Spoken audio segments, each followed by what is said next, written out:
Good morning, everyone. We'd like to welcome you to the Mesa City Council meeting for the morning of Thursday, April 6th. All of our council is present. The first item on our agenda, item 1A, is a presentation and to discuss utility projects included in the capital improvement program. Brian, good to have you back. Good morning, Mayor, members of the council. Brian Billy, Ritchell you too. I didn't mean to, thank you. Brian Ritchell with the Office of Management and Budget. Alongside me is Billy Schomer, also with the Office of Management and Budget. So as the mayor indicated, that we'll be going over the utilities CIP. And with the utilities CIP funding sources, it's similar to the general governmental and the non-utilities, where we do use local revenues, which is the fees and charges from the enterprise funds. And then also we'll use utility revenue obligation bonds and also utility taxable bonds on some of the projects. We also, for operation and maintenance, the one-time startup purchases and ongoing costs, we do review them and include them in the financial forecast for the completion of these projects. For example, additional staff at either water treatment plants, expansions, or chemical costs for treating wastewater. Other one-time costs that we do factor in also is the furniture, fixture, and equipment, and then any vehicles that may come along with those projects.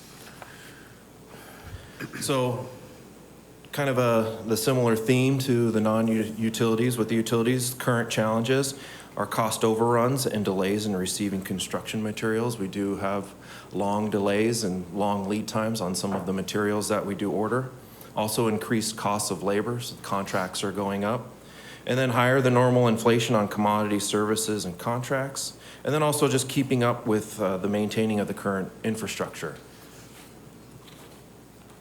So I wanted to highlight some of the completed projects that we did in this current fiscal year 22-23. Some of those projects are under the water wastewater or at the Greenfield and Northwest Water Reclamation plants. Also on the highlight at the Signal Butte Water Treatment Plant. We have some projects going on there that we finished up. And then also for under the energy, we have some downtown utilities that we've completed, but then also some high pressure gas lines. And then with the solid waste, we completed the household hazardous materials loading dock Ramada. So those are projects completed in fiscal year 22-23. Projects that are currently under construction. For water, wastewater, we do have a transmission line improvements, but also some quarter sections that they are working on. And then under energy, we have some infrastructure improvements around the city and downtown. Also on to highlight the new services. We have several new services going in with Eco Mesa, the Grid, Mesa Arts, District Lofts, and a few others. Also starting with the LG gas line extension, we're under design on that one. But we're also doing the flare to fuel construction of that at the Northwest Water Reclamation Plant. So those are projects under construction. Projects that we're looking to initiate in— Brian, can you hold for just a second? Yes. I just want to make sure the council, I don't know if you're all aware, you've heard about the big announcement of the LG battery plant, is that the right term? In Queen Creek. But that area also happens to be Mesa's gas service area. So when you see that LG gas line extension, that is the same LG battery plant that just made the news. So while it's not in the city of Mesa, it's in the city of Mesa's gas service area. So we will be, and we have been working with LG and all that, but you'll be seeing, I don't know how soon, but fairly soon maybe, some items coming to council. Mark, is that correct? Yeah.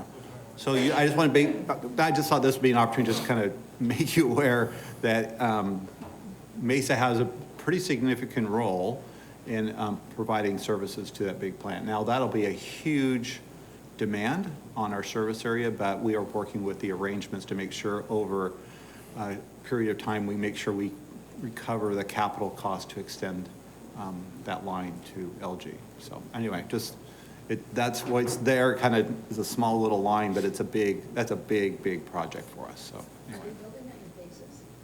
They will, but the first phases are very large, and so the demand. We have to build the capacity. Tony, you want to just quick? I think this is a big. I think this is big important. So. Well, I think Jen's question was the phases, but wasn't the news last week that they're gonna skip from just doing phase 1 to like they're gonna do phase 1 through 5 all at once now, or? Tony, what are they telling you right now? Yeah, so as far as we know, and good morning, Mayor and Council. Sorry. As far as we know, they're starting what looks like 3 buildings or 3 kind of phases in their first rollout here. As Mr. Brady stated, their gas demands are very high.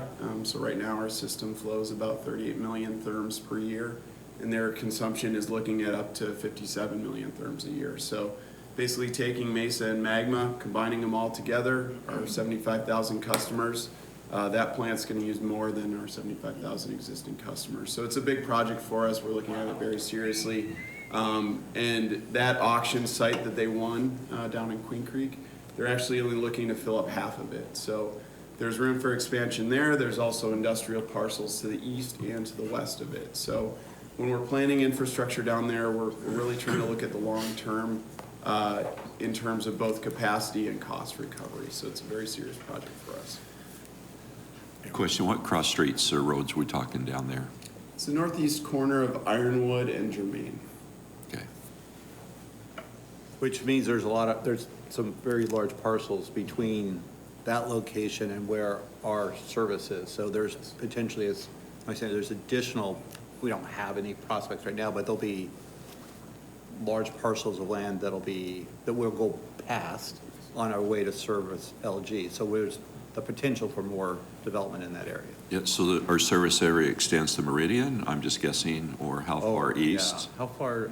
I know we kicked New Magma and Queen Creek and On our the area. west side, I think it stops at Meridian, and on the east side, it goes far past the CAP canal and those drainage Oh my, dams. okay. So, and then the northern boundary of our service territory is basically halfway between Germain and the SR 24 at the Pecos alignment. It's the northern Okay. boundary. So the line to extend service out to them, we front the cost and then we're reimbursed over a certain amount of time, is that correct? That's the model we're working with right now. Go ahead, Jim. We're looking at a couple different models, so I don't necessarily want us to lock Okay. into at this meeting. So I think it's fair to say we're looking at a couple different, before We are we go on to negotiations. different situations. But we'll bring all that back to council when we get ready, yeah. Okay. But we will be servicing the area, how we structure the business of that and the guarantee and the recovery that's still being negotiated right now. So, Great. but yes, we're trying to, obviously, with an investment like that, manage our risk for all the other ratepayers. So, anyway, I'm sorry, I just wanted to, No, that was good to point out. So, yeah, congratulations to Queen Creek and congratulations to Mesa. really, Yeah. it is, it'd be nice. Okay, thank you. Yes. So, Jen, I said, this is car batteries. I've heard Tesla is one of the customers, I believe. I am not familiar with, Yeah. but I've heard car batteries, Yeah. but yeah, Electric vehicle batteries. yes. Okay, sorry. So continuing on with projects going to be initiated for fiscal year 23-24, so this coming up fiscal year. Under water and wastewater, wanted to highlight that we're doing some improvements at the Greenfield plant. And then also the central reuse pipeline that will get initiated here. And just a reminder to council that we are looking to estimate the completion is around the fall time of 25. So we won't see those credits that we're looking at until actually 27 because they need GRIC needs a full year of flow to be able to determine what the credits will be. So it's kind of a retroactive. So we're looking at fall, but when we talked last week about the forecast, where it's at, we are putting in the forecast, the credits to start receiving those in the fiscal year 26-27. So, and then also we're doing some new wells and some collection lines. So the Northwest Water Reclamation Plant process improvements. And then under energy, we're doing a replacement of approximately 1 mile of about 60-plus-year-old gas line. And then with solid waste, we are looking to do some facility drainage at the household hazardous materials. So that's what we're looking to initiate in fiscal year 23-24. Some future funded projects. Out past next fiscal year, we're looking out for water wastewater is the Signal Butte Water Treatment Plant expansion, some Pecos Road relief sewer improvements, and then under energy, we're looking at the Arizona Farms Road, the intersection at Southern and Country Club. And then on the solid waste, which will be a big one, is the East Mesa Service Center improvements and the split of the solid waste operations between East Mesa and West Mesa Service Centers. I have a question, Mr. Brady. The Signal View Water Treatment Plant expansion, I thought at one point we were talking about doing that sooner than later. It seems like that's more on a, Yeah, so Future list. we were not too long ago, and then as a result, yeah, Chris can talk about this. I think the demand, as we've seen, has decreased quite a bit, or decreased quite a bit. So Chris, you want to talk to that? Sure, good morning, Mayor Giles, Council. We're probably looking at doing the Signal plant, Butte plant expansion in phases. A lot of it has to do with, we're really in a holding pattern, waiting to hear from the Bureau of Reclamation this August in terms of what kind of CAP cuts we're gonna get. Because what we don't wanna do is have an enormous capital outlay, start building a plant, and for the first few years, we can't really even run any water through that expanded plant. So we're taking a measured approach. What we may do up front is add the second reservoir, because all the water that's treated at the Signal Butte plant, before it's pushed out to customers, it goes in this large 8 million gallon tank. Well, as we're expanding our well field, those wells also push water into that tank. And as we have a Signal Butte plant and an expanding well field, we want a little bit more reservoir capacity. So what we may do up front first is build that second tank and pumps. So we would build about 25 to 30% of the project. And then, like I said, we're in a holding pattern for the full expansion, if that makes sense. Hopefully that answered your question. Yeah, and we're also just seeing, single-family permits have fallen off dramatically too, and that affects demand. Although we've seen industrial users show up, but also just the fact if we're having to cut back on the CAP, then this is one of the plants that runs through, and if there's not water to run it through, we shouldn't be building the capital. So I think Chris has been working with the contractor on coming up with a phasing plan that we can respond to. with the Gila River reuse water credits, do we not already know that our CAP allocation is going to increase because we'll be able to apply those credits, or is it still too early to know? Mayor Giles, we do, but it's gonna be a while. So the construction it's a little ways off. So for the Central Mesa Reuse Pipeline, that project's gonna be done in the fall of '25. But the way the Gila River Indian Community and we work with that exchange agreement is they look at what we've delivered them throughout the year up until October of each year. It's a weird cycle, right? But that's their cycle. So if we're finishing the plant in October of '25, that means throughout most of '25, we will have not delivered them anything from that new pipeline. So for the calendar year '26, we won't get any credit. So there's a delayed effect where it won't be until calendar year '27 where we actually start getting the exchange benefits from that pipeline. So we're 4 years away before we see any benefits there. Yeah, I'm sure this is well thought through, but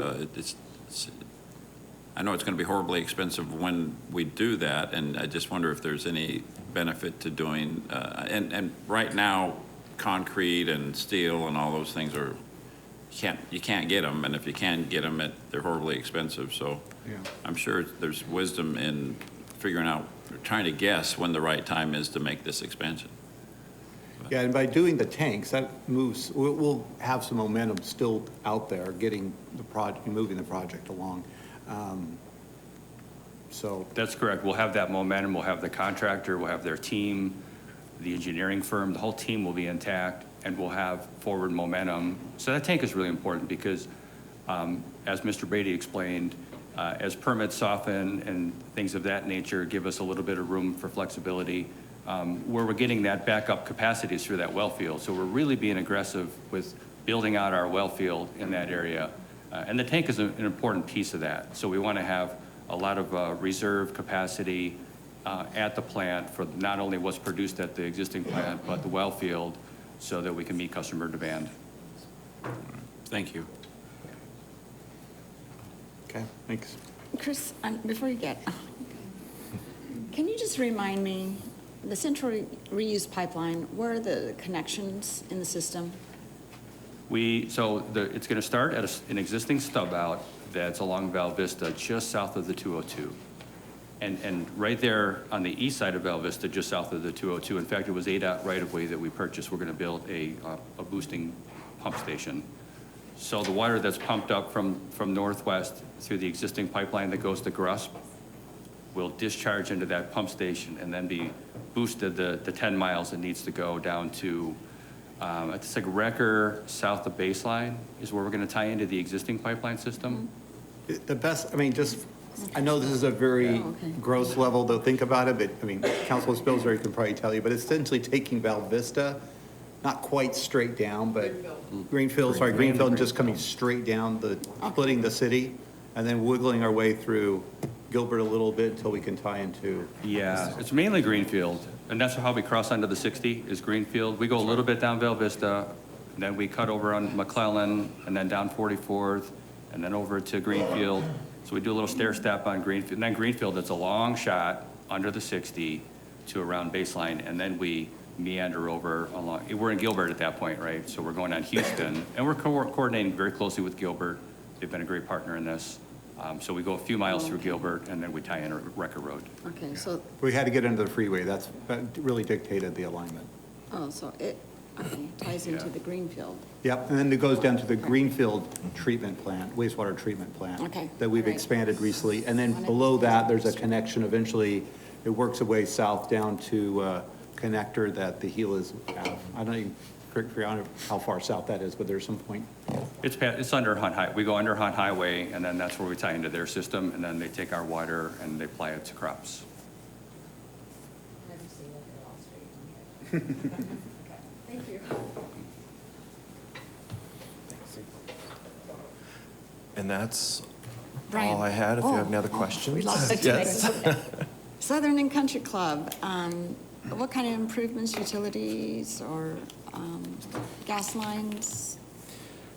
I'll have actually. So I think this is part of, I think don't want to come up, but we are getting ready to do major intersection improvement from the street. And so before we do that, we always go in and try to take care of all the utilities that are there. I'm assuming, Beth, this is part of that, getting the utilities addressed before we do the major road intersection improvements. We've got several utilities we'll be doing through there, but the biggest ones will be the SRP relocations and undergrounding of the SRP power, which is kind of where we're at right now. We're in 60% design roughly, and we're going to be improving the roadway. I think there's some median changes. I'm trying to remember exactly what's in the project right now. We are at about 60% design on the project. The asphalt down there, if you drive down there, the pavement's in really poor condition, and so we need to get that addressed. That's one of the big drivers for the project is that. But utilities are primarily electrical, those sorts of things that we'll be doing, and those will be some of the major. I think it's almost $5 million in SRP undergrounding on that project. It's one of the bigger parts of the project. I'm glad to hear the undergrounding. I think it's definitely the way to go. And then at some point, I know it's not under here, but the rebuilding of the intersection and doing some things to make it safer. It's a very Right. Yes, dangerous that's the intersection. That's why we're doing it. Yep. Protected That's the primary intersections on the purpose. corners Yeah. for pedestrians, bicyclists. That and the life cycle of the asphalt. This is one of the projects that's qualified under the current Prop 400. Because it's a Okay. major arterial, it meets the qualifications from an arterial, it provides additional Safety safety measures. improvements. That's why this is, we've just hesitated getting into this intersection. This is a huge intersection, but we need to Yes. bite the bullet and do it, so. If you've been down there, it's a pretty tight corridor on each side, a lot of private properties and businesses that we want to be sure we're not impacting. Yeah, yeah. Okay, I look forward to seeing the design on that. Thank you. Mr. Heredia. I know we talked in the past around energy and some projects around energy. I don't know if they're considered more capital projects, but like microgrids and other pieces, are those future ahead, or is that covered somewhere else that it's not capital? So, Mayor, Vice Mayor Heredia, Yes, we are looking at, for energy, there is the microgrid at the PD, at the PD headquarters we are looking at. Slide 6. Slide 6. It actually falls under construction. Under construction. With the grid, anyway, and you referenced specifically the grid. Smart. Oh, this is for the project, but the gas backup grid over at PD, where's the status of that? We are currently, good morning, Mayor, Council, Scott Boucher. We are working with engineering. We're at the point right now, we've selected a design consultant, and we're beginning design of that project. And so you'll see that moving along. And we have updates, I believe it's April 17th, that Energy Resources will be back doing their budget presentation, and we do have in that presentation some updates on, from our last discussion that we had of looking at being able to produce energy both for the electric utility and the natural gas utility, that we're looking at being able to produce energy within our electric service area. Was flare to fuel your other question, or was it just on the gas? Just on the, more on the microgrid piece. Yeah. If that's looked at as far as a capital project, how It we is. are learning maybe. Did we talk about storage as well? How do we store some of the excess kind of energy that some of these solar panels and Oh. generation that we are thinking about? So in we're previous also conversations? looking, we don't have a project yet defined, but Okay. we're having discussions about battery storage. And Mr. Knorr actually was sending me some slides yesterday from a presentation that he was seeing on ways in which other utilities have been able to leverage some of the IRA money to put in battery storage. And so we'll be looking at being able maybe possibly to do something like that. So it is on our plans. Sure. We just don't have a specific project at this point with batteries. Okay. So maybe in your presentation on energy, we can get a little more detail on the microgrid, the status and what that's Yep. going to look like. Yeah, we'll have details on the microgrid. We also have Rogers and what we're doing with flare to fuel and food to energy also. And if those kind of with federal potential leveraging money federally with the infrastructure funds, those make sense to leverage those pieces, right? So are we looking at into That's what those? we're Okay. looking at, All and right. that's specifically what Tony was sending me yesterday was with the IRA money, to be able to use some of those funds or tax credits even. There's ability now Sure. maybe for the cities to be able to use tax credits. I don't quite understand how we'd be able to do that, but it's something, when we look at our solar projects, like the ones that are just, in the MCP parking lot, we do a PPA because the private solar developers are able to take advantage of the tax credits. Yeah, okay. Now, there's an ability within the IRA for cities to do that, and some cities are moving forward, but we're not quite sure on exactly how that's going to work. So that's the kind of the investigation that Sure. we need to do. Okay. Thank you.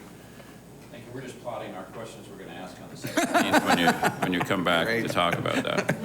So Well, Scott's already got a little, I gave him a little notice. we'd rather surprise you with the questions, so. Excellent. I look forward to it. Okay. Because that is an exciting idea of getting into electric production, frankly. So, Oh, with the gas, yeah. yeah. Okay. All right. Right. Thank you very much. I'm sorry. Well, Yeah, I please don't go know for it. who, but the East Mesa Service Center improvements, just a Yeah, so. little go further ahead. explanation on that? So, yes, Mayor, Councilmember Goforth, we are under feasibility study and design of the full East Mesa Service Center. It's a collaboration of many departments. We have solid waste out there, fleet, and a few other departments, transportation. And what we're doing is looking to update a lot of the facilities there and redo completely redesign the facility. And which facility are we talking So about? East Mesa Service Center is over off of Val Vista and like Power in the Brown area, I think it Oh. is. And so over there, that one, we're gonna redesign that and then come back do the West Mesa Service Center, which is right over here off of 6th Street. And then what Solid Waste is looking to do is split their operations, some of it in West Mesa and some of it in East Mesa, to be able to reduce some of the drive time, windshield time, things like that, and be more efficient in their So operations. if you think about a garbage truck that's servicing Cadence or something south of Cadence, at the end of the day, it's got to make its way all the way back just north of where we are today. Yeah. So we're trying to balance our operations and using our footprint that we have out at the East Mesa Service Center, where we have a lot of other operations out there. We're trying to master plan it so we can allow for other, get a solid waste center out there. We're also making sure we're planning at the same time with the idea of where we're going to put in all the electric charging stations for the fleet out there. So we've got to build in the space and the infrastructure of what that's going to look like. So this seemed like a good time to be evaluating these major service areas and coming up with a plan for them. So that's what this is all about. Thank you. Are you done with the presentation? Yep. Yeah, Thank we're you, going to Mayor. move on. He's done with CIP. Okay.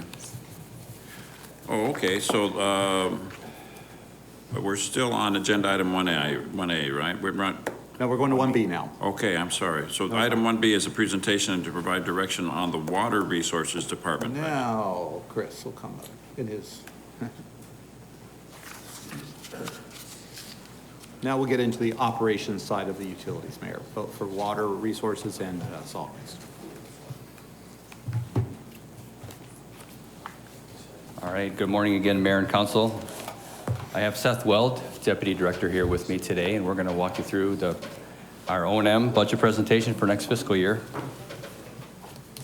We're going to start with our department's purpose, and I'd be remiss if I didn't say that we couldn't do this without a very talented, skilled workforce that we have that impress me every day, day in and day out. So our public purpose is to provide superior water and wastewater services to our community. So it's very straightforward and simply put. I want to move into our priorities and objectives for our budget, starting with supporting the strategic plan goals of water stewardship and fiscal responsibility. Next, affordability. So we're going to talk about affordability. That's very important to us. It becomes more and more challenging, especially with inflation pressures, and I think that some of that will come through as we look into our financial tables.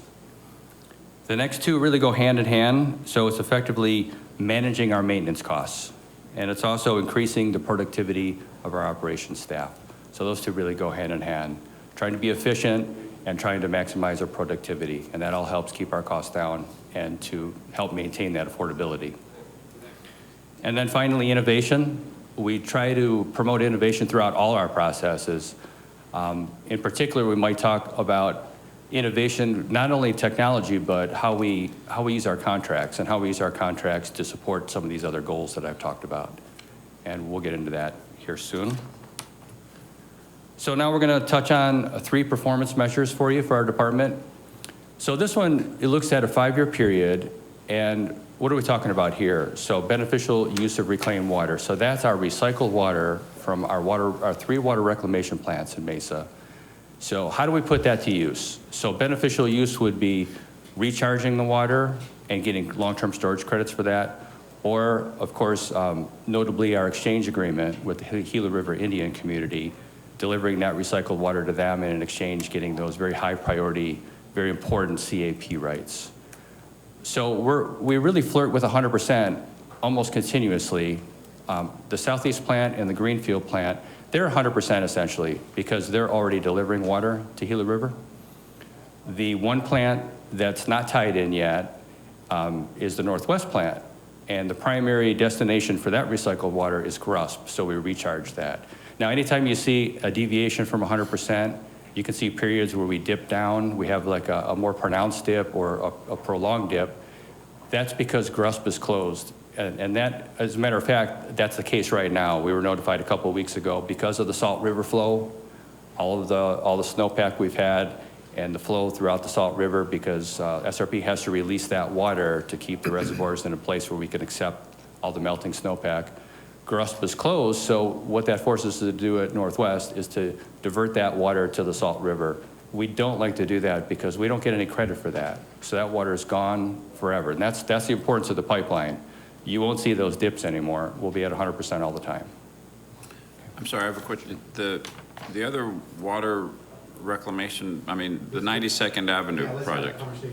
For bringing that, let's talk about the 91st 91st Avenue? You went a little further. Yeah, 91st Avenue. The discussion that's happening at Phoenix about, The direct potable reuse. yeah, let's just bring that, because that's probably going to get highlighted here. I have that question, but also rather than divert the reclaimed water to the Salt River, can we not send it to 91st Avenue?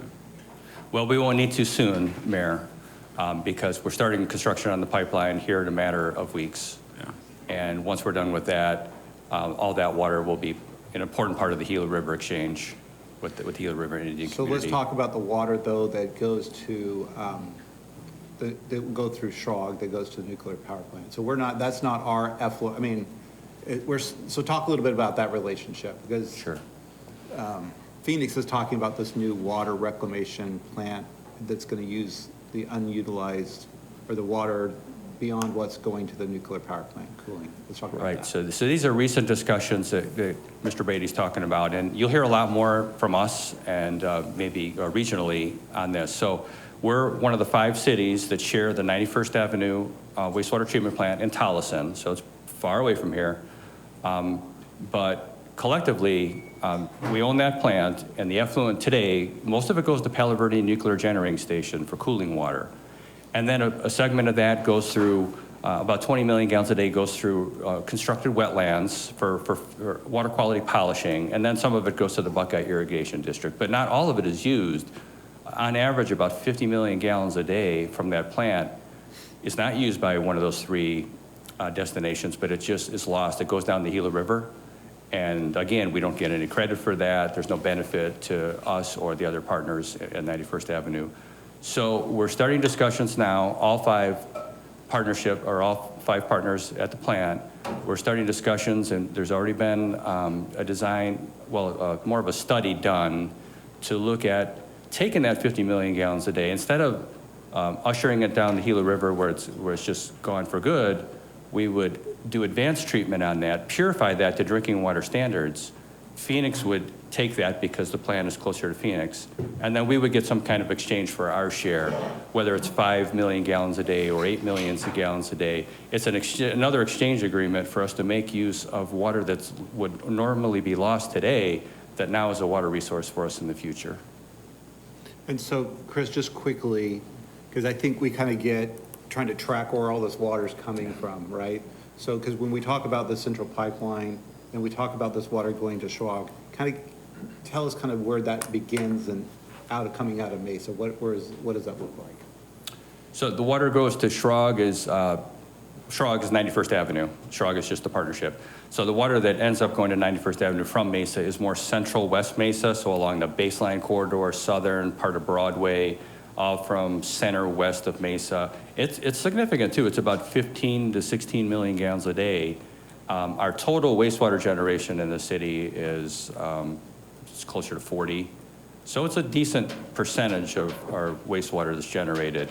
So it's central and West Mesa. So it's make sure I'm saying this, we have the Greenfield treatment plant that takes care of southeast Mesa. Right. You have Southeast. You have the 91st Avenue, which takes care of that central. And then the Val Vista, or the Northwest treatment plant that's right on the other side of the Cub Stadium takes care of. Northwest Mesa. Are those the 3 that we have? Those are the 3 that we have. So right. if you think about it that way, there's 3 of them. Greenfield, that water, that's why we're bringing the water down to Greenfield, so we can take that to the Gilas and get that 100%. That's 100% reuse of our reclaimed water coming out of Greenfield, which brings the water from up north. Mm-hmm. The Palo Verde, the central 91st Avenue, we do that in partnership with 5 other communities, and we send that very far west. And that has that arrangement there. And this is where we're talking about, is working with Phoenix on being able to use some of that, or clean up some of that water for reuse. And what did I miss? There's three. I think you got it covered. Northwest, yeah. Yes, northwest. So northwest is that, so what you're seeing on the graph is a reflection of our three in Mesa reclamation plants, and those dips are what we're going to correct with the Central Mesa reuse pipeline. So it will be 100%. We won't dip down. Every drop of effluent is precious, and every drop of effluent will be put to beneficial use. Okay, so by the time all of these things happen, we'll be comfortable even when we have overflow like we have right now, we'll be able to have 100% They reuse. can't recharge rust when we have these overflows, so. Right. Yeah. So it won't matter. What's happening now in the Salt River won't matter. But the nice thing about the pipeline is we're going to still have options. So if there's a situation where the Gila River Indian community needs us to pause for a short time because they're doing something to their agricultural fields, we can still send water to Gruss. But so now we're going to have some versatility up at Northwest. Okay. Can you tell me what GRUSP stands for? It's the Granite Reef Underground Storage Project. It's our big underground water storage. And some would say, I don't know if anybody's ever calculated how big it is, but our credits in there are worth, you said it last time, Chris. What Well, we have, in total, we have about 550,000 acre feet.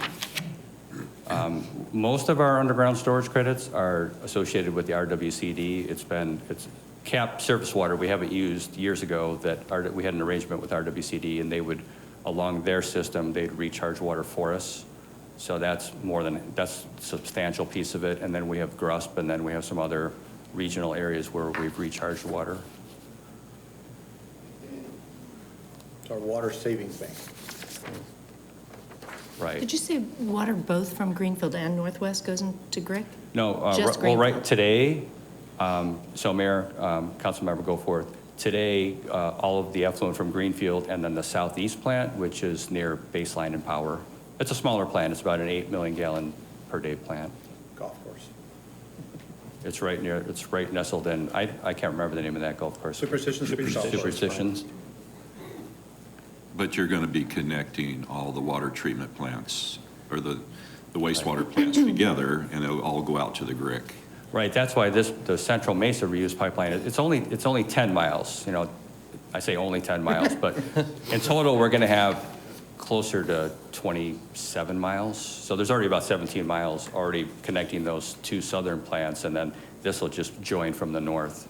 And now all three will be one system. For a little tour, if you want, you can go to Hunt Highway just south of Gilbert Road, and you can see the reservoirs where they Sure. deliver the water for The nice thing agricultural is, use. all these treatment plants, only one and a quarter, if you count the one at Superstition Springs, they're all out of Mesa. 91st Avenue is outside of Mesa. Greenfield is outside of Mesa. So, but they're huge, and they're important to the city. So, Exactly. Okay. So these next two performance measures, they're related. They have to do with the wastewater system, the sewer system in particular. So this tells a couple stories. This performance measure is miles of sewer cleaned. So that's our Vector trucks. So our Vector trucks go in, and they have these jetters, so you can use high pressure water and just jet out the sewer and clean out grease and blockages. And it can also vector out, so it can pull out debris into a tank and it can be hauled off, right? So we have 4 Vector trucks. Problem is, in the last few years, those Vector trucks, they get worked very hard, and they're very complicated pieces of equipment.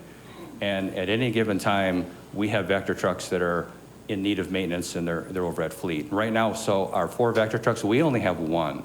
And that can't be out doing sewer cleaning. It's taking care of emergencies.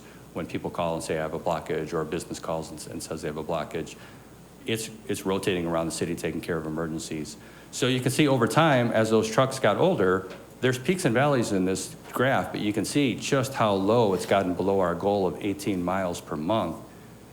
We've gotten, in early 2022, we were down in the low single digits. So we were aware of the trend, but trying to solve it is difficult. So we've been working with Fleet for more than a year on solutions. So in the CIP, we do have provisions. We are going to acquire another truck. But what we did, you can see the trend started coming back up, and that was due to a couple things. We hired a field coordinator through last budget year. We were approved a field coordinator, and that has really gone a long way in having really a quarterback to plan out really in detail the work for our sewer collection team. And he's actually sat down with our performance measures, and he sat down with the team and he showed them the measures, and he says, here's our goal, guys, and here's where we're falling short, and here's how we got a plan to do things better. So we've made some changes there that have put us on an uptrend. And then going back to the innovation of how we use contracts, we recognized the 25,000 procurement ceiling. We went out and got some bids, and we got a rental agreement for, unfortunately, it was only a month, but you're not seeing it for the March data point. You're seeing through February.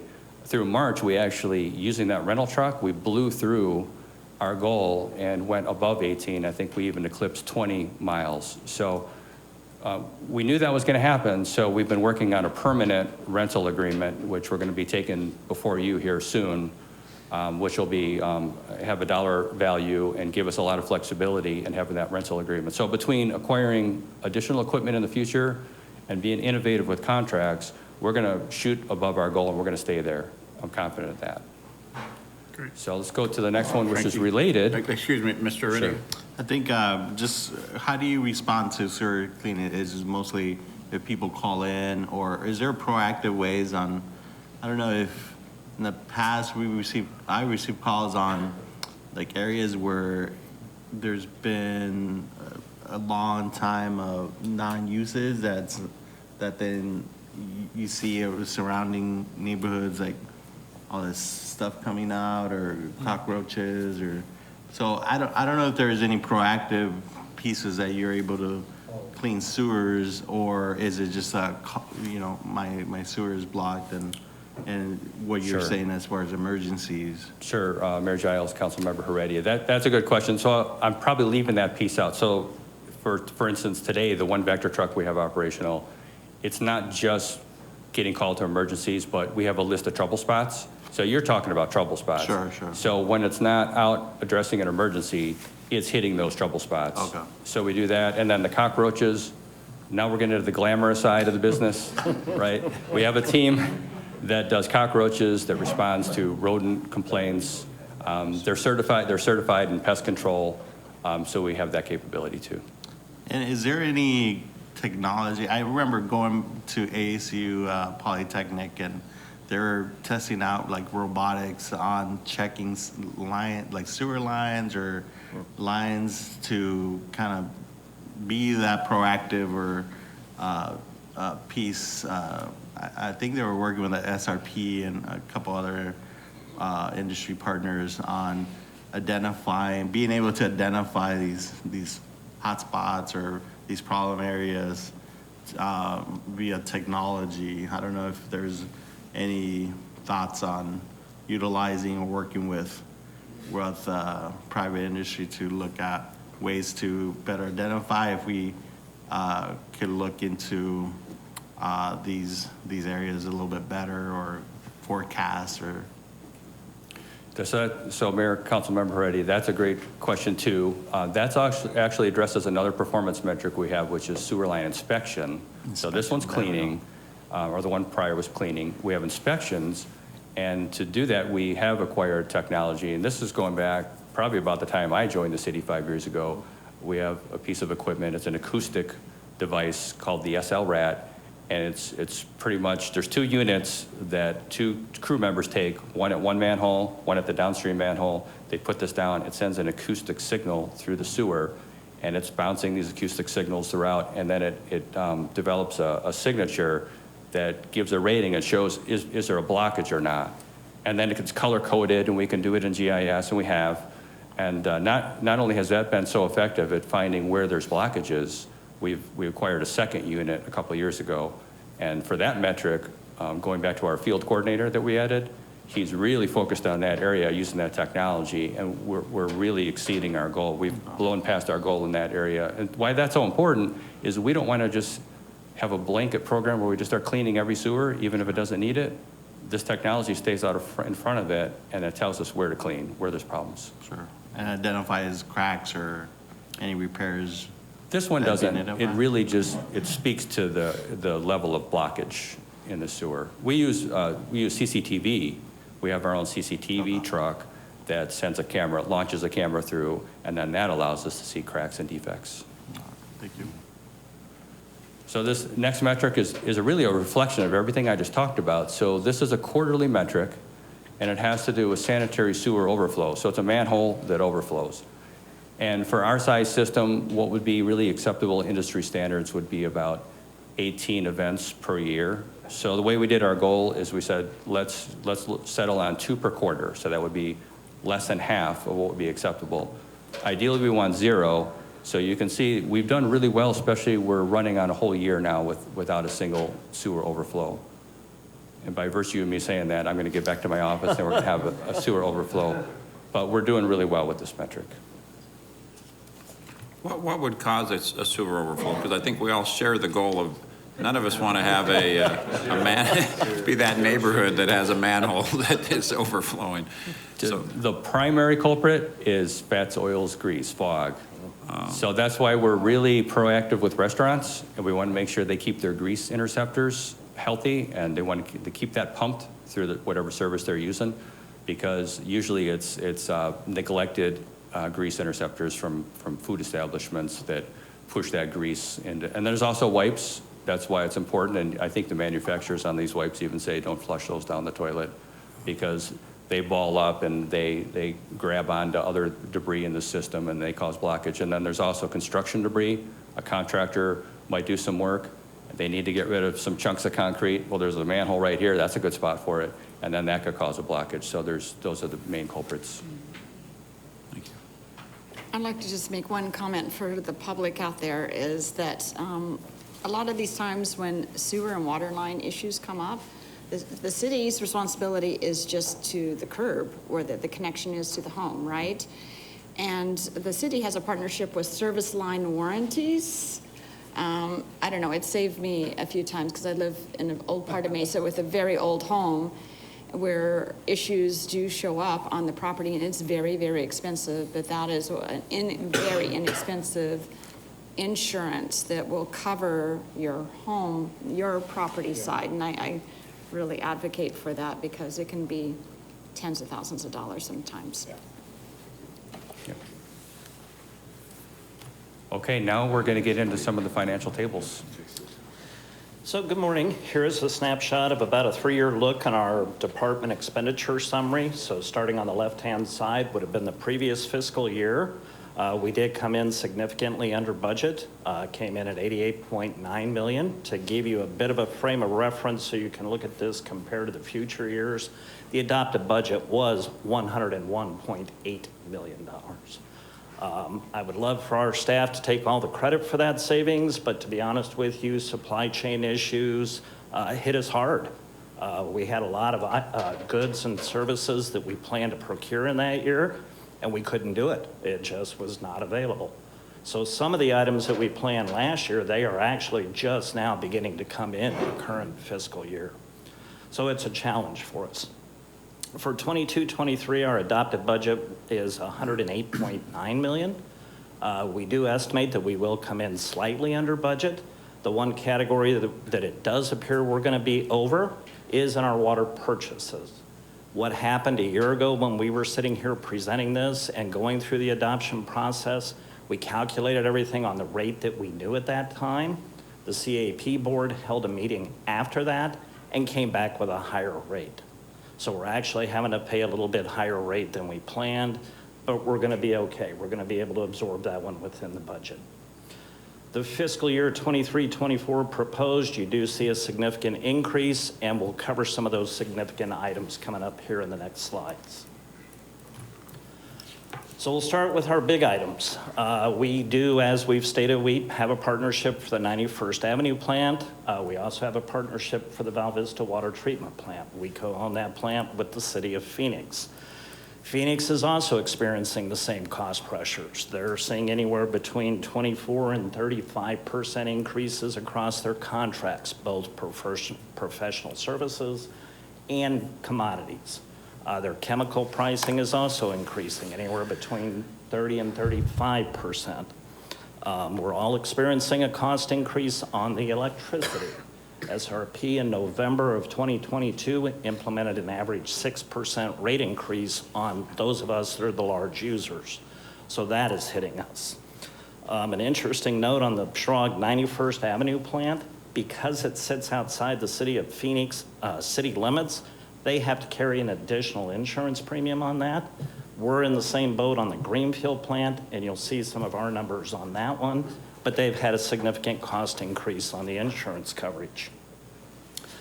For the chemicals on the water side, even though the unit pricing has escalated dramatically for us, we've been fortunate that the water quality has been good and our usage is holding pretty steady. Unfortunately, on the wastewater side, that's where we saw the most significant rate increases. To give you some idea on what that looks like, our bleach pricing over the last 18 months, we've seen about a 76% increase in the unit pricing. Our polymer chemicals, about a 30% increase. And our ferric chloride, which is used primarily to control odor in the collection system, 116%. So this is hitting us, it's hitting the city of Phoenix. It's a challenge for us. On our water purchases, we did calculate this anticipating the CAP to declare a Tier 2B shortage declaration. So we've calculated that based on the pricing that we knew at this time. As Chris mentioned, this fall there is further discussion on what's going to happen from the Bureau and any potential reductions. We haven't factored that into this number at this point because we do not know what that's going to look like. Our biosolids removal, this is the byproduct waste out of the treatment of the wastewater process. It's kind of a cake-looking material, as our guys like to call it. That is trucked off and applied over agricultural lands. Over the last 18 months, we have seen prices grow from $14 per wet ton to almost $24 per wet ton. The primary drivers on that, the vendors are having to pay premium pricing to get CDL drivers, as well as the cost of fuel. We recently rebid this contract, so we're kind of going to have a steady pricing, we think, over the next year. But I think anytime we see fuel costs go up, we're going to have a challenge. The Greenfield line item simply represents Mesa's share of the operation of that joint venture. Because of the joint venture, we have to budget within a separate fund. We do a billing or reconciliation each month with partners, but then we have to bill ourselves for our share. So I think the real takeaway here is the impacts of inflation. So if you look at providing the same exact level of service next year as opposed to this year, these are our standard bars, right? Our standard commodities and standard costs that we have to pay each year. It's a 17% jump from this year to next year just in those items. So we've got some additional budget adjustments coming up, and we'll walk you through those. Right, so we have 5 specific budget increases or adjustments that I want to walk you through. The first, lead and copper rule service line inventory. So what is that? So it's an unfunded EPA mandate where we have to look at all of the private water service lines, right? So this is from the main and the street, not only to the meter box, because we know what kind of materials those are. We have a very good GIS, probably one of the best in the whole valley, if not the best, that tells us the material of every single water service that we have and maintain. Where it gets more uncertain is from the meter box to the home or the business. EPA is mandating that all water providers document what that is. Well, that's a heavy lift. We have over 150,000 customers. So we need extra funds to get some temporary workers to help us do that investigation and find out the material types. So the risk of not getting that done by the deadline, which is next October, is that if we don't have information on those private service lines, EPA will force us to declare those as lead containing. And when I say lead containing, I mean lead solder. We don't want to do that because then we're required to have a public-facing map on our website that shows all of the homes we didn't get to that we now have to assume have lead, and we don't want to create any kind of, we don't want to create concerns for customers that think they might have lead when they don't. And that's why we need this additional help to get out to make sure we do, because we know for a fact We have very, very little, if any, lead solder in any of these services. We need to document that so that we have an accurate portrayal of that by the deadline next October. Lots of questions. So do you have to get information on all 159,000 services, or just the ones, I think it was homes built after, or buildings after 1986 that were built, right? Can you go by the Sure. age? Mayor Giles, Councilmember Duff, yes. We do have to, we have to have a database that shows that we've checked every one of them. But what makes it easier is with certain date ranges, when we have enough information that points us to, we know that it doesn't contain lead. We don't have to do a field, I guess what I'm getting at, we don't have to do a field investigation for every one of these. There's certain records and administrative processes that are acceptable to the EPA. Like if we know a subdivision was built in 1990 by a certain builder, and we know they use copper service lines on all of them, and we can verify one or two, then EPA will allow us to declare that, yes, that whole subdivision is copper. So there's, I don't call them shortcuts, but there's certain avenues that we can take to streamline the process. So then, where you identify there is lead, whose responsibility is it to replace those lines from the point of connection on the homeowner's or property owner's property? Well, from the meter box to the home or business, it's the property owner's responsibility. But there is a lot of funding and grants that have been given to cities to go ahead and do widespread programs to take care of it, rather than to have many one-offs in a city where you're putting the burden on the resident or the business. There's help to coordinate that into a program to really take that burden off of the homeowner. So we can apply for a grant as a city and have that as a fund for If we people need to apply? We won't need to, because Yeah. there's little to no instances where we're going to have that. Oh, okay. But to your point, it's most likely going to be in an older Boston, neighborhood. And if it's anywhere in Mesa, it's going to be in an older Right. neighborhood. So that's, I'm Yeah. assuming that's where we're spending most of our time doing the actual field investigation, where it may not have a record updated about what those service lines would have looked like. So- We're a newer city, so we have that benefit. A lot of the newer cities, western, southwestern cities, we don't have the same uphill battle that a Boston or a Chicago would have. Yeah, I have concerns for a lot of our historic neighborhoods that if it's identified, then to get it replaced and how to Yeah, soften that cost. We'll keep you up to date, but The records are I think horrible. it's mostly just a documentation effort is what we're going through. I don't think Okay. we have a lot of concern that there's those issues out there. Okay, thank you. Okay, our next item where we have a budget increase, SRP biomass. And I want to walk you through this because we're going to be coming back to you with an IGA with SRP here shortly for this agreement. It's a 10-year agreement. So the fiscal year in focus, which is this coming fiscal year, this will be funded by the Climate Action Plan from that budget.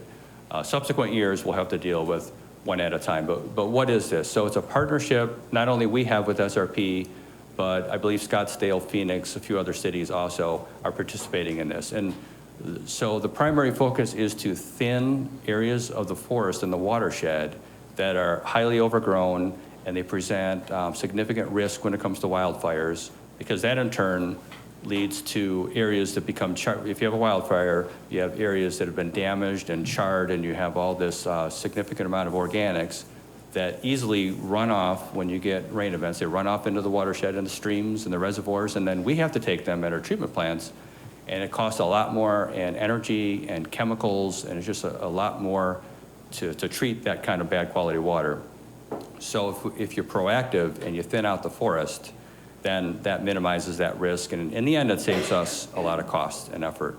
Now, the other piece of it, the other piece is, where is this cleared out forest material, timber going? A lot of it under this agreement goes to a bioincinerator, so it is used to go through an electric generation plant.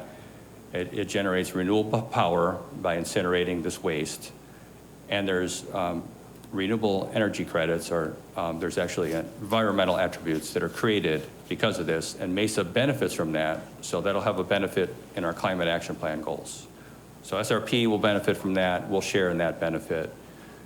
So those are the two pieces, but there's a big price tag to this. So in doing this, we told SRP we need more out of this deal because we have our own climate action goals for the city of Mesa, and we need more to it. So we need a solar agreement with you that would allow us to have a PPA for a large segment of solar that our electric utility can use. And then that'll boost the percentage of renewable power that our electricity gets in its portfolio. So there's the biomass agreement, and the companion piece of that, if you want to think about that, will be a solar agreement with SRP. Well, where at one of their utility scale solar farms, we'll have ownership, not really ownership, but we'll have a solar agreement to buy that solar power at a low cost, and that will become part of our portfolio for the electric generation for our utility. So there's a lot of cross currents here. Hopefully that all makes sense. We'll bring the agreement back and we'll Soon. map it out for you. Yeah. I think that's wonderful. Yeah. Yeah.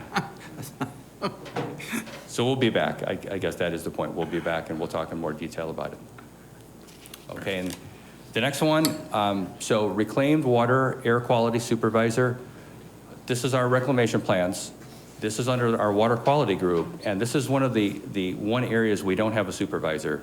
So we have supervisors with pretreatment and water quality and backflow prevention. We don't have a supervisor for this. We have one inspector, and this is a need we've had for a while because that one inspector has to not only go out and do the field work, but he has to also do the extensive number of reports that are due every month. So to help him out, our regulatory compliance manager really works a lot of overtime, Fridays and Saturdays, especially at the end of the month, trying to help this group get all the permit obligations done. So what this will do is add in a supervisor so we can have an actual group and we can get away from that unsustainable approach of having the regulatory compliance manager try to help make sure we meet our obligations here. So that's this request. And then I'm going to turn to Seth for the next two. So we're requesting some additional funding at the Greenfield plant. As I mentioned earlier, this plant sits outside of the city limits, therefore we have to carry a secondary insurance on that. The cost within the insurance industry continue to go up year over year. This premium just a couple years ago was about $60,000 a year. The estimate for 23-24, and that bid is out. They're in the middle of doing that bid right now. But the estimate is for about $120,000 to carry the same coverage. It's not due to a claims history, it's just the nature of the insurance industry right now. Again, City of Phoenix was experiencing the same thing with the 91st Avenue plant. The second request within this, the cost of goods and items and parts continue to go up. We are challenged with trying to purchase the right number of pumps, motors, spare parts, replacement parts in the current inflationary times. So we're looking for an additional funding at that plant. Again, Mesa's cost share of these two items would total about $134,000. The rest would be billed through the billing process to the partners. I'm sorry, quick question. If this is, we don't ever or seldom make claims, is this an area where we could consider becoming self-insured? But is that just foolish to entertain that idea? The way it was explained to me, and I don't know if Jim can explain further, because it's outside the city limits, we are required to carry that additional coverage. Yeah. So Mayor and Council, this is just part of our property insurance, and I'm not sure really that we're experiencing increases everywhere in insurance, including property insurance. We do retain sort of as, we are self-insured for a portion of this. Is it possible we could raise the effectively what's the deductible? We thought about that also, so we can think about that in the future. I think this is just a reflection of really just the increase of insurance that we're seeing throughout the entire market. Remember, we have a self-insurance. Right. Up to the point, and then we could get these excess coverages above that, so. So this is probably excess coverage that we're talking about in the first place, but, so I'm just wondering what the risk is, and if the risk is fairly remote, then maybe we think about increasing our self-insured. Yeah. And we've looked at that, and we've also, not on the property side, but on the liability side, we've also obtain slightly less insurance. On the liability side, we went from 50 million down to 40 million due to cost. We've also looked at the possibility of looking at changes in the deductible or the self-insured retention portion of it too. And when we bring all that insurance back, we could have that conversation, Mayor, in the totality of everything. Great, Mr. Freeman. I have a question. Just remind us on the reclamation plant, who are the partnerships there? What municipalities? Mayor, Vice Mayor, Councilmember Freeman. For the Greenfield plant, the three partners are Mesa, Gilbert, and Queen Creek. Out at the 91st Avenue plant, you're going to have Phoenix, Mesa, Tempe, Scottsdale, and Glendale. Was Apache Junction using that reclamation plant temporarily or not at No. all? Okay. They have no connection to it. They would like to. I thought that was part of the Yeah, that was, conversation. they would like to. Okay. Thank you. So one additional request, and you're going to see a similar request from Energy Resources on the 17th, is to bring on an AMI data analyst. If you think about today with the way that we manually read the meters once a month, we're only receiving basically 12 data points per meter over the course of the year. When we move to AMI, there's going to be a massive amount of data coming in from every single meter, potentially data every 15 minutes. This data is going to be brought in, going to be analyzed. It will certainly assist us in making better decisions on rates, not only from increases, but from the structure of the rate itself. It's going to assist us in a lot of our master planning. It's going to help us with our water orders. There's a lot of good data that's going to come in, but it's a massive amount of data. So AMI is smart meter. Yes, the smart Correct. meter. The smart meters. Yeah. Mm.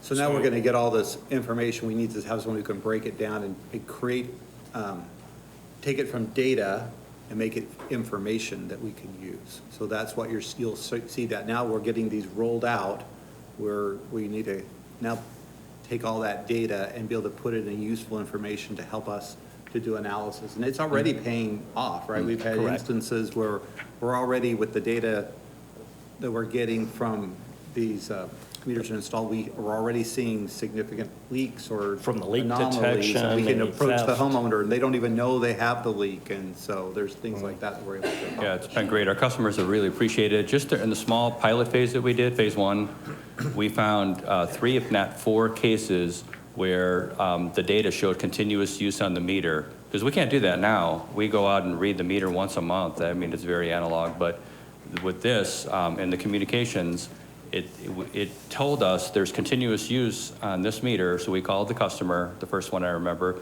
We called her and said, we explained what we're seeing and that we think they might have a leak on their property, probably landscaping. And she ran home and called the plumber. Sure enough, there was a leak in the backyard. It wasn't a big leak. It wasn't spouting out, right? It wasn't even very visible from the surface, but our calculations showed that over the course of the month, that would have been 20,000 gallons. It's something that wouldn't have been noticed maybe for a couple months that we can see just that day. So that's 3 or 4 cases out of a small sample set, so we could expect to see maybe multiple per day when we build out the whole city with smart meters. Mr. Reddy and then Ms. Dow.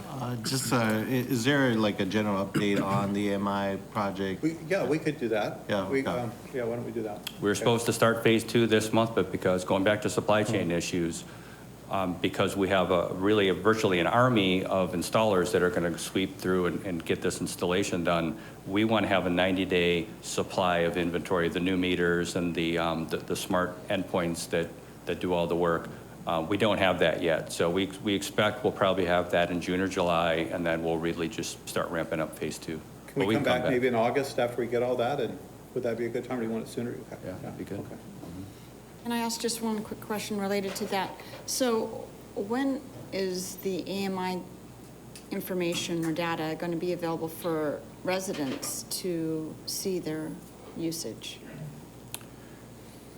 Councilmember Duff, I don't know how that's going to coincide in terms of the timing specifically. That could be part of our update. We're going to have that capability available through an app or your computer, so you can. It's not just us getting alarms and notifications and us looking at the data, but as a customer, you'll be able to see your own water usage throughout the month. Okay, okay. Yeah, but we we'll could look forward to figure out that when on the that's gonna update. come, yeah. Okay, Yeah. thank you. So to wrap this up, this is a summary of the 5 previous budget adjustment requests for 23-24. So it totals a little over $606,000 in one-time requests and a little over $1 million in ongoing requests. And Seth, you said have we agreed that the biomass is going to be funded? Out of the climate action. Yeah, for- so it for won't next year. hit the utility budget. We've set aside, like we did last year, we set aside some dollars to fund specific climate action plan initiatives. So is this part of that? Correct. Okay, so the 344,000 will be in the budget. It won't be under the utilities budget. It'll be a general fund initiative like we did last year, where we set aside dollars for specific climate action plan programs, whether it's solar, whether it's biomass, lighting, exchanges, or changing out LED lights. This year will be tree planting programs. We've got a package that we'll bring together under sustainability, which April 17th, we'll go over all that then. And additionally, the lead and copper rule, the funding for that, we've got some capacity coming from the environmental compliance fee. And in that fund, there is some capacity for some one-time costs. So the proposal and what is presented here, that funding would come out of that. So again, it would not hit the enterprise fund funding. So environmental compliance fee is how much again right now per bill? $7.30. Okay, $7.32 that shows up on a utility bill, okay? Every account has that charge.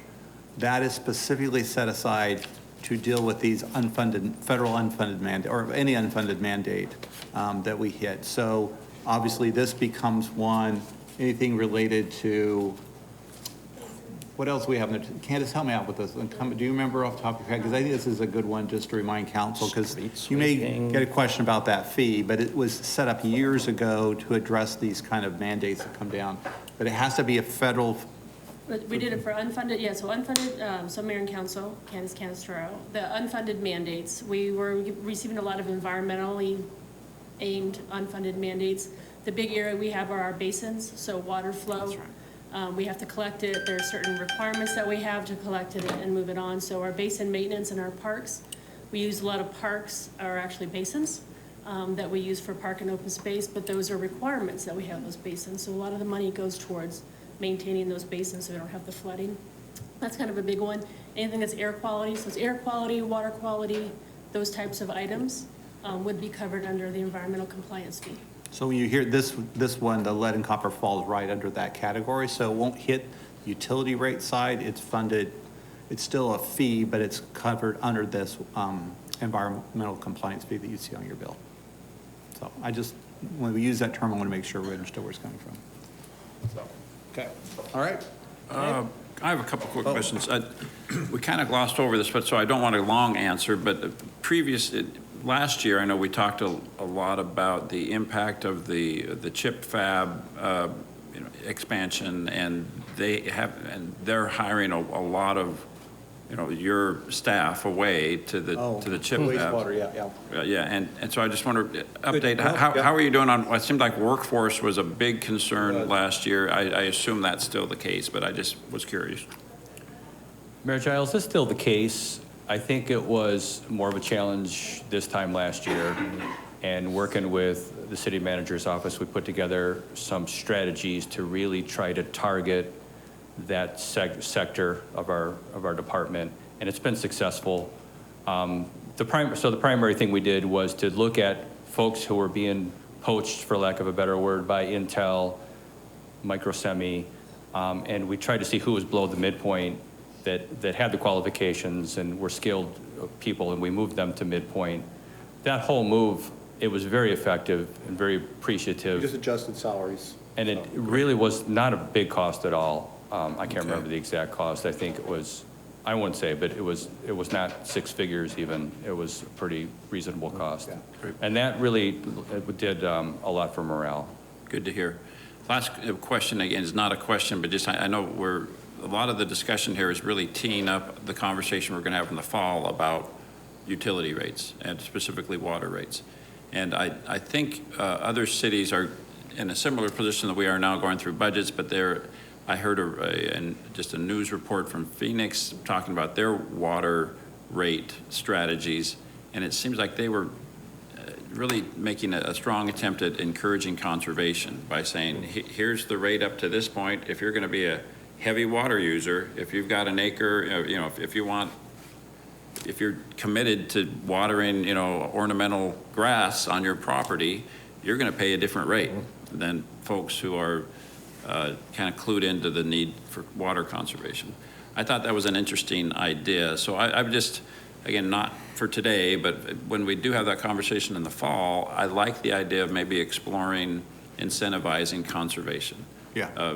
With our rate structure. And Mayor, I think when we bring that back, you'll see the way our tiers go as far as where it gets more expensive.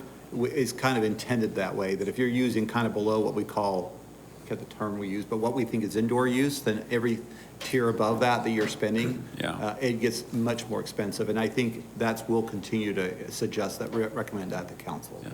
So. And I know we do have some turf replacement incentives. Yep. That's great. I think that needs to be more robust. Yep. We've just made some adjustments on that, Mayor, and we can share with you the response that we're getting after we've made that adjustment too, yeah.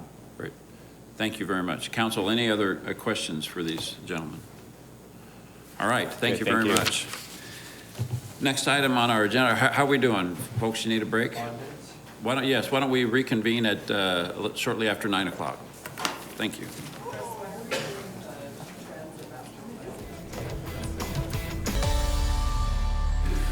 Welcome. I think it's 9 o'clock. Let's go ahead and reconvene. Item 1C on our agenda is a presentation to provide direction on the solid waste department budget. Welcome, Sherry and Justin. Thank you.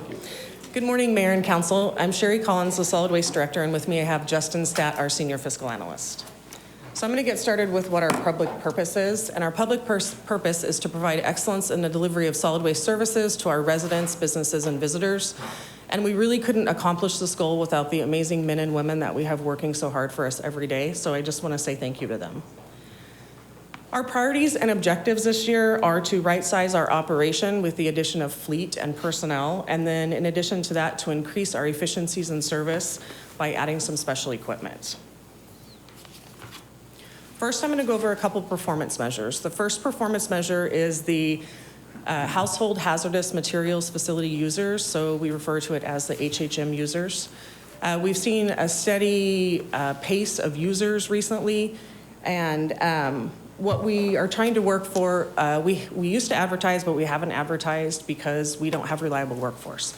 So what we did this year, going along with what our priorities and objectives are of right-sizing our workforce, is we converted a contract employee over to a full-time employee, so we would have a reliable workforce and be able to advertise and keep up with the demand of that facility. In addition to that, our work-related injuries is another one of our performance measures. Our goal on this is 0. Work-related injuries really affect our organization and they're costly. And so we really want that goal to be 0. And so we're working to right-size our personnel so that we can really focus, one of the areas to focus on is safety. So next we're gonna go right into our expenditures. So for solid waste, we have 3 main cost drivers, and that's gonna be personal services, landfill, and the equipment of our fleet. So on the left-hand side for fiscal year 21-22, those year-end actuals compared to where we think we're gonna be this year in 22-23 are driven by those 3 main cost factors. And then in fiscal year 23-24, that does include the budget adjustments that we have later in this presentation. Next, we're gonna go over just a couple of our revenues. One of the revenues is the HHM revenue that we just talked about the facility. That's pretty steady, but we did request a small increase that is reflected in 23-24. And then our other revenues is our neighborhood cleanup program as well as our scrap metal program.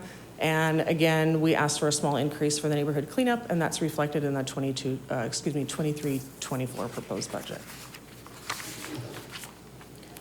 So now on to our budget adjustment request. So the first 2 requests are in line with our objective of right-sizing our operations. So we're requesting 3 foremen and 1 administrator to oversee our field operations. This is going to allow us to maintain adequate service levels and balance our employees' workload. We've added many operators over the last several years, but we haven't added the support staff above them to adequately supervise them. In addition to that, we're requesting 3 additional residential growth trucks. There's a very long lead time on those, and so we need to be ready for those.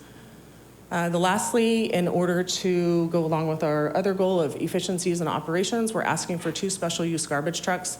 This is going to allow us to service hard to reach areas that are out of our normal zone for the day, and missed barrels. I have a picture on the next slide to show what the special use is.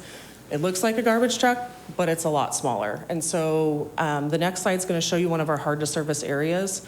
This is an area off of Main Street of Ellsworth, and so what we have to do right now is send 2 vehicles in there. We have to send our large collection vehicle as well as another vehicle so they can safely back down that street.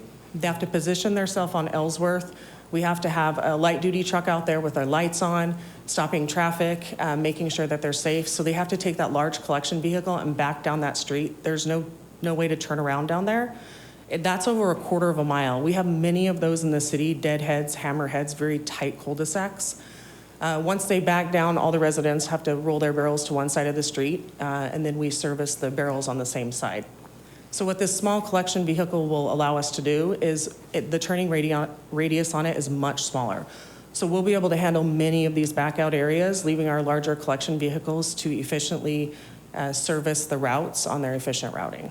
So Sherry, when you're saying they back up, there's someone who's walking Correct. beside that Correct. truck at the same time. Correct. That's why you have multiple. In all of these areas, yes. So I'm sorry, that provokes a couple of questions.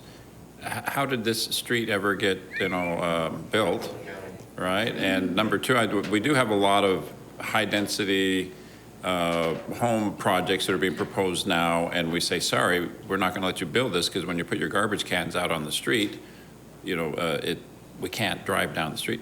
So is this small truck perhaps a solution to that problem? And then don't forget answering, how did this street ever get built in the first place?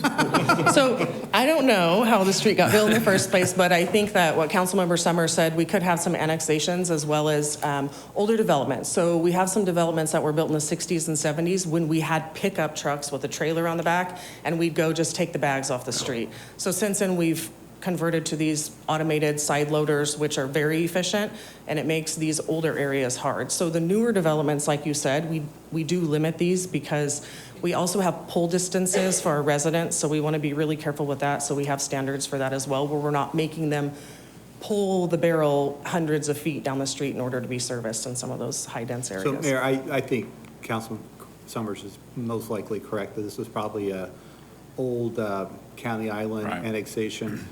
We would not have approved a road that didn't have an appropriate cul-de-sac or turnaround radius for a garbage truck or width of the road. So this, I'm sure we just somehow inherited this through some historic purpose. Because you can see even those lots, they're very low density, very deep lots. Yeah, it obviously looks like a county island that was annexed.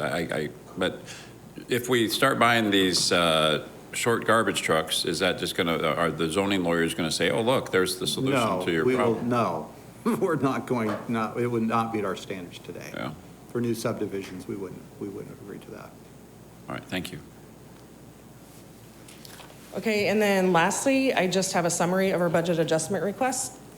So the first one is just the one-time cost is a little over $2 million, and then the ongoing cost exceeds it's around $700,000. But lastly, the most important slide is an update on the MRF. So we are still working with the town of Gilbert in partnership on the 15% design for the MRF located at Pecos and Sossaman. We sent out a request for qualifications for vendors. We had vendors respond, and we're currently working on evaluating those and holding vendor interviews. We were going to hold the interviews next week, but that's been moved more to the middle of April since we posted this.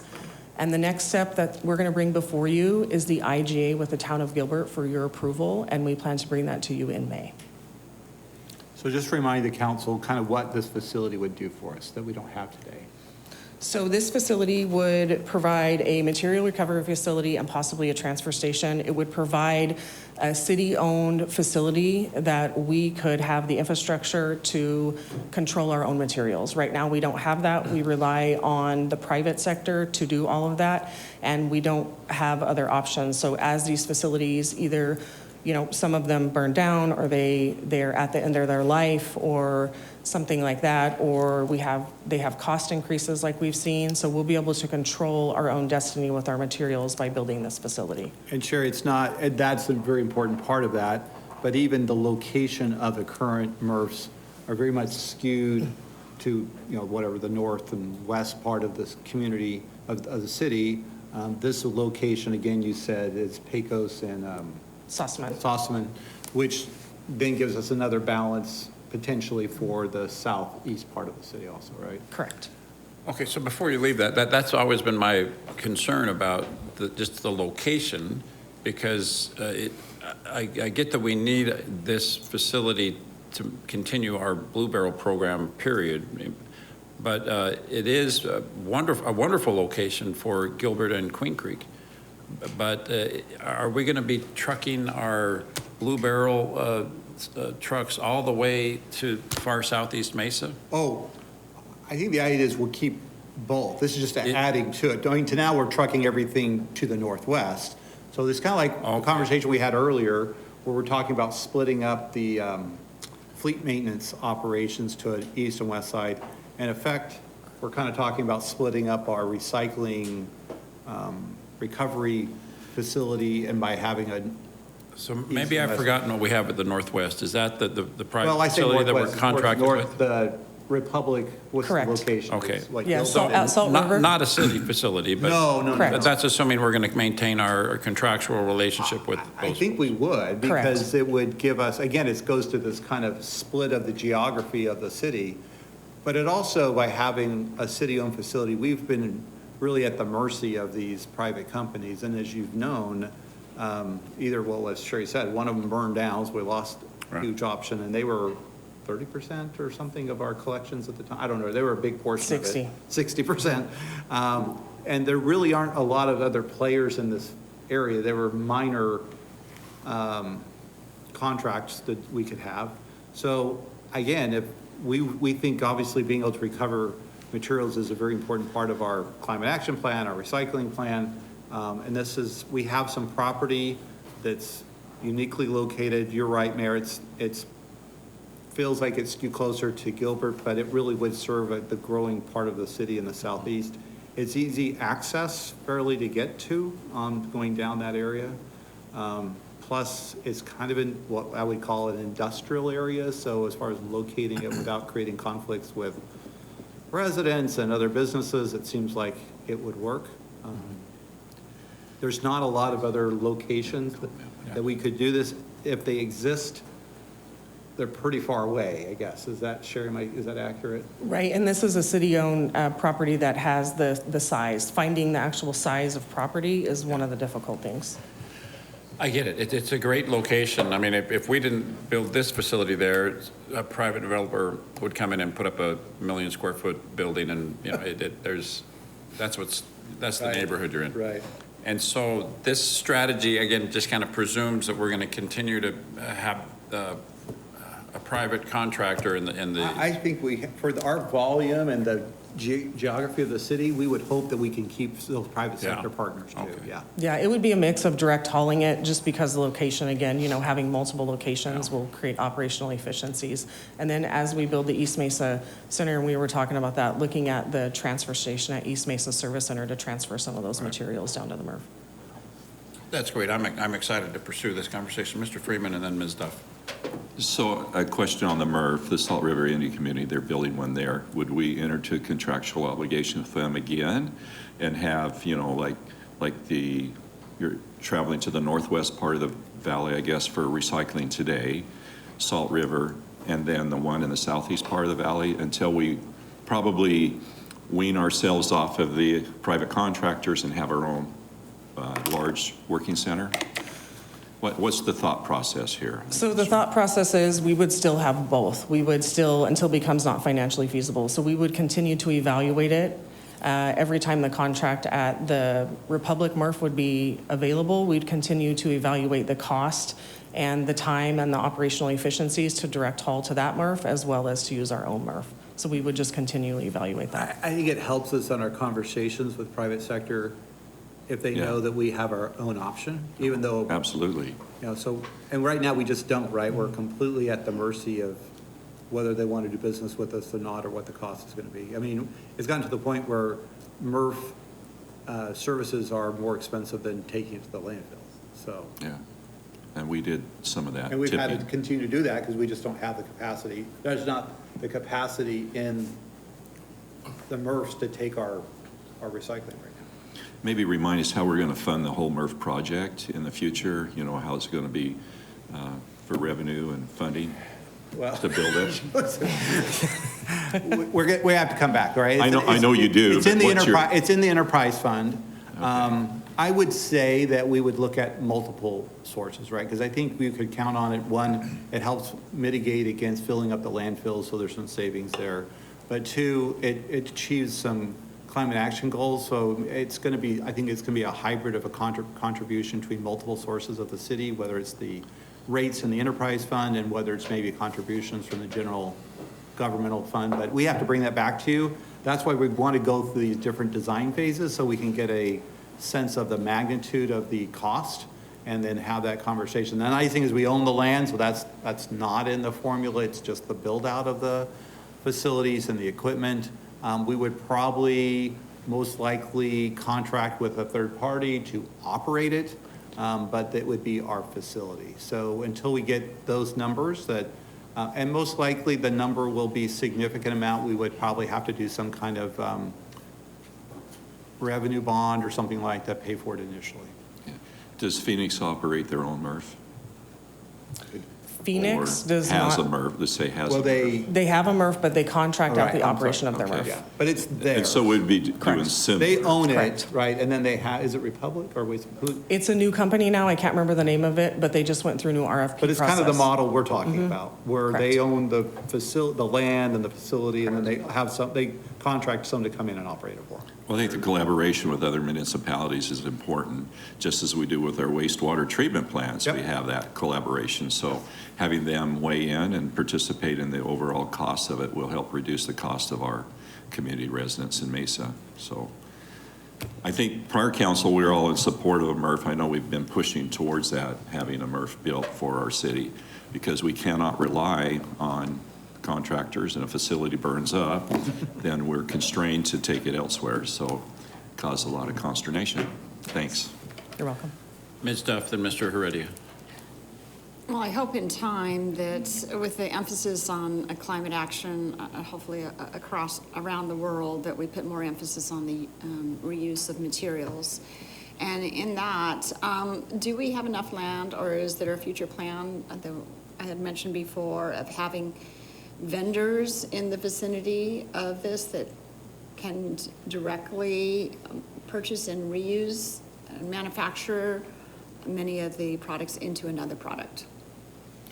Well, what we will do when we get to that point is when we, just like Phoenix does, they will contract with someone who does the sorting, and then they also, I think, are responsible for, as you're suggesting, coming up, finding the markets for the different materials, and those fluctuate, whether it's the cardboard, whether it's the whatever, the paper, and then I think there's always like a formula built in where we get a portion of that drives down their cost. Certainly, if there was, I would think if there was a user that could take whatever the recycling, immediately take it into a facility close by to do something with it, that would be great too. Yeah, I mean, the whole premise here is to sort the waste so that you can pull out the reusable, marketable commodity, and that would certainly be, if an arrangement like that could be made, that'd be awesome. If we could create a circular economy by making those offerings, because the transit materials is a huge cost in the ability to reuse them. So if it was within the vicinity there and creating that circular economy, it's much more efficient. And we have that opportunity to reuse right back in our yard and increase our business representation. So if we can continue to think about that, see if there's, I don't know, if opportunities in land or areas, even doing an RFP or, you know, something out there at one point then when it's appropriate. Sure. After, to see if we can build and attract, because there's so many more businesses in the business of using recycled materials to make their product. And if we can encourage that, I think it'd be very beneficial for us in the use of these materials and creating a value for them. Sure. And then my other question around this recycling, on the expenditure summary on page 5, we see the recycling and outreach. So the budget for this year, it's about, the year-end estimate is about half of what the budget is. Is this because of the lack of being able to recycle? Mayor, Councilmember Duff, yes, it is. So we are working on a recycling campaign to rebrand it with the opening of our new MRF, or Republic's new MRF at the Salt River, but that is exactly why, yes. Okay. We want to be careful not to sell something we're not actually doing right now, so we've got to time it up. And it would just remind you, the location where the new MRF would go is also right, remember we sold some land for the Union Pacific line, so even from a scaling, if we have the ability to package up what we are collecting, we could also maybe get it on the trains and move it, haul it to different parts. Right? The pirate. Correct. Mr. Reddy. I guess, based on Mr. Freeman's comments on the setup, is it the model of what we use in a wastewater treatment plant been discussed as far as sharing costs with other cities? I'm imagining Gilbert, Queen Creek have same pressures going on around recycling and people caring about recycling, hopefully, in those cities. And so is that a conversation we're having as far as not all the bill will go to Mesa, but having a shared percentage, maybe Definitely. taking it to scale potentially? Well, even as we're talking, this right now is a partnership with Gilbert. Okay. We've already, and I've had conversations with their town manager, and so, yeah, that's where this is headed. Okay, perfect.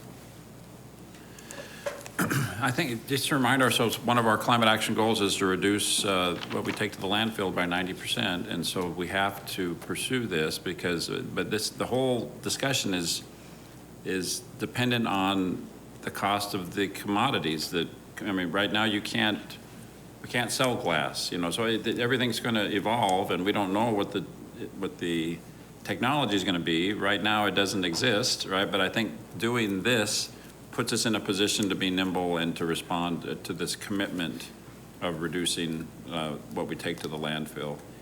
But I think people have to realize that the future might be that recycling is more expensive than going to the landfill. And so rather than being a source of revenue like it has been traditionally, it's going to be an added expense, but that's just going to reflect the priorities of our community.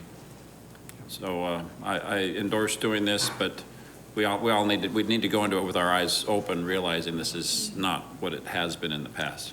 Right.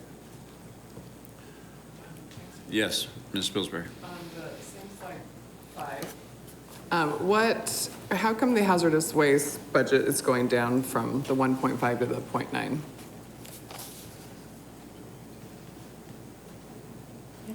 Mayor and Council, that's a good question. That line is basically a self-sustaining one. This is part of our, every month we charge residents a 96-cent fee, and a portion of that is to fund this household hazardous waste. So the fluctuations you see there are just to kind of track our account balances there. We make sure that we have enough to do our operating costs, but we also have, for that facility, several construction projects going on as well. So you'll see that proposed number on the far right probably go up once we get to our what we call our carryover process, where we'll make sure we're full. Justin, were there some one-time expenses in there that are carrying over? Is that what you're suggesting? Correct, yeah, we currently have, during the CIP presentation, we have a drainage project over there right now that is started, but. Sometimes it'll pop up if there's a capital project, so a Okay. one-time project, and sometimes if it does get completed in that year, it'll carry over to the next year. So it's not that there's a We're not decrease in decreasing. services It's probably a or anything reflection like of a that? particular project, capital project that was taking place in that year. Okay, I hear from a lot of people how much they enjoy using that facility, and so I just wanted to make sure that that didn't mean anything like No, that. no, no, we're, Okay. no. Thanks. Okay. Thank you. Does that complete your presentation? That's it. Thank you very much. Thank Well you. done.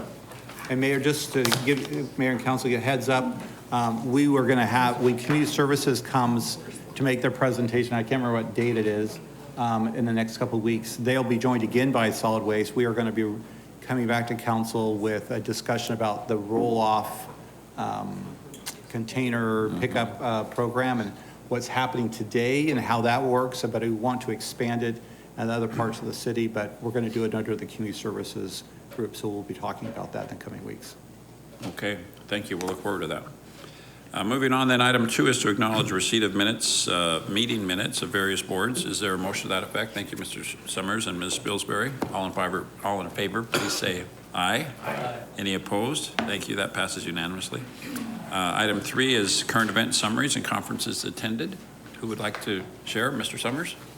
Mayor, just an update. I attended the MAG Economic Development Committee meeting. Key item for discussion was Prop 400. Prop 400 is a county tax for transit and transportation here in the valley. It's critical to economic development efforts. MAG is working, Ed Zucker, if anybody remembers Ed, is now the managing executive director for MAG. Mr. Zucker was formerly the city manager of Phoenix, so knows the issues well. He's working with the legislature to find a compromise on the bill that we can support right now. I could say that there's progress being made at the legislature, but we still don't yet have a bill that the city can support, but we're continuing to work on that at a regional level.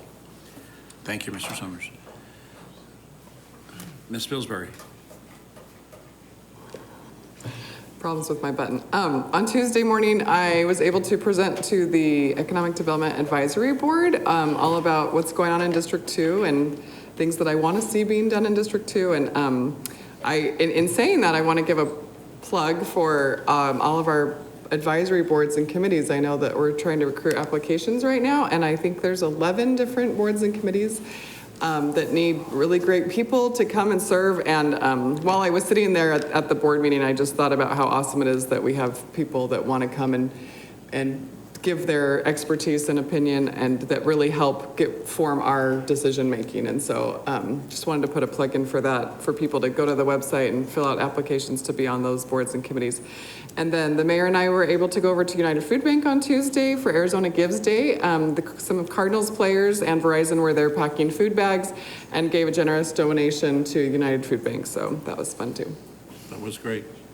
We'll just keep it on this side. Yes, Mr. Freeman. So I attended a neighborhood meeting, Lehigh Crossings, and talked to them about their forthcoming fire station, 223, and some policing concerns they had in their neighborhoods, primarily about speeding, the congregation of cars, and some of the dead-end areas up in that area. So we had Red Mountain District there. And then I also talked about board openings for them, and so one person came up and said he would like to apply, so we'll see if he does. Thank you. Thank you. Ms. Duff? On Tuesday, I attended the Local First Good Business Summit that was right here at the Mesa Convention Center. The city had a table, economic development had a table there, as well as I was participated in a presentation. Jay actually led the panel with Cahoots, Gateway Bank, and another person that I failed business. It was a really good summit, looking at the ways that we do business responsibly, how to support local business and the economy. Yesterday, I attended a Zenny Home open house.